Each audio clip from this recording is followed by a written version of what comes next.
दोस्तों आज के दिन जो दिखता है वही बिकता है, ये तो हम सब जानते हैं। हम देखते हैं कि सुंदर पैकेजिंग हो अगर किसी प्रोडक्ट की तो वो हमें अपनी तरफ ज़्यादा अट्रैक्ट करती है। और आज के दिन अगर हम जितने भी ब्रांड्स देखें, चाहे हमारे घर में यूज़ होते हो या डेली लाइफ में कोई भी ब्रांड्स अगर हम यूज़ कर रहे हैं, तो उन सब का फोकस ये है कि यार हर 3-6 महीने के बाद प्रोडक्ट चेंज हो ना हो, पैकेजिंग को ऐसा इंप्रूव करते हैं, ऐसा चेंज करते हैं कि हमें वो प्रोडक्ट ही नया लगने लगता है। तो सारा खेल आज के दिन पैकेजिंग का ही हो गया है। अगर हम कोई भी देखें हमारे घर में दावत चावल, Madhu sugar, ITC, harvest, dog dog food का पेडिग्री और कोई भी ब्रांड अगर हम देखते हैं तो सबका ध्यान अपना पैकेजिंग के ऊपर ही है। तो अभी ये जो इशू आ रहा है इस कंपनी का नैक सिस्टम, ये मैंने जब देखा तो मैंने ये देखा कि हर 10 में से कोई भी सेक्टर की आप कंपनी उठाओ, फर्टिलाइजर सेक्टर उठाओ, एफएमसीजी उठाओ, कोई पल्सिस की उठाओ या कोई शुगर की उठाओ, कोई भी कंपनी अगर आप उठाओगे तो आप देखोगे कि 10 में से 5 ब्रांड इसी कंपनी का पैकेजिंग को यूज कर रहे हैं या इसी कंपनी से वो पैकेजिंग बनवा रहे हैं। अब इस पैकेजिंग के अंदर भी एक चैलेंज है। पैकेजिंग के अंदर चैलेंज ये है कि आजकल बाजारों के अंदर नकली ब्रांड्स बहुत ज्यादा यूज होने लगे हैं। जैसे फॉर एग्जांपल कोई भी चीनी का बैग आया, मधु शुगर का, या कोई घी की पैकिंग आई या किसी भी चीज की पैकिंग आई, तो लोग क्या करते हैं, उस पैकिंग को तो यूज करते हैं और अपना मटेरियल उसके अंदर फिल करके और मार्केट के अंदर सेल कर रहे हैं।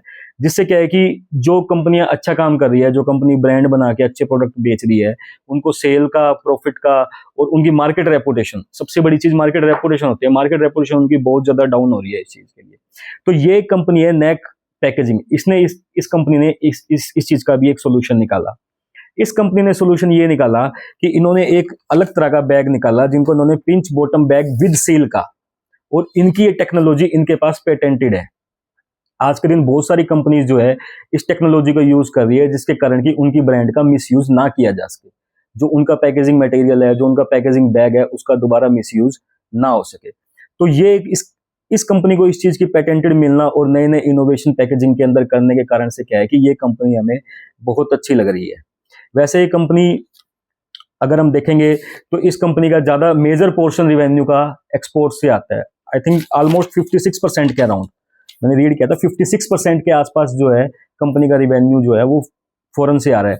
जितने भी डेवलप कंट्री है, फॉर एग्जांपल अगर आप यूएसए ले लो, मैक्सिको ले लो और कनाडा ले लो, यूके ले लो, फ्रांस ले लो, इटली ले लो, हर कंट्री के अंदर जो है ये अपना माल को एक्सपोर्ट करते हैं। तो जैसे हम देख रहे हैं कि करेंसी भी हमारी डेप्रिशिएट हो रही है और गवर्नमेंट का पुश भी एक्सपोर्ट की तरफ है, तो ये कंपनी हमारी दृष्टि से फेवरेट हमारे लिए इस पोजीशन पे बनी हुई है। अब अगर हम इसकी नंबर की बात करते हैं तो FY23 से FY26 के अराउंड इनकी जो रेवेन्यू की जो ग्रोथ रही है वो 16 to 17% की रही है।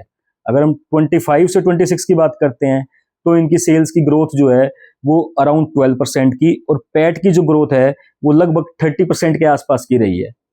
तो इसका मतलब क्या है कि जब कोई कंपनी के अंदर रिवेन्यू इतनी स्पीड से नहीं बढ़ रहा, परंतु रिवेन्यू अगर 10% बढ़ रहा है और सेल अगर 20% से रिवेन्यू अगर 10% से बढ़ रहा है और प्रॉफिट अगर 20% से बढ़ रहा है, तो हम ये कह सकते हैं कि कंपनी को कहीं ना कहीं ऑपरेटिंग लीवरेज मिल रही है।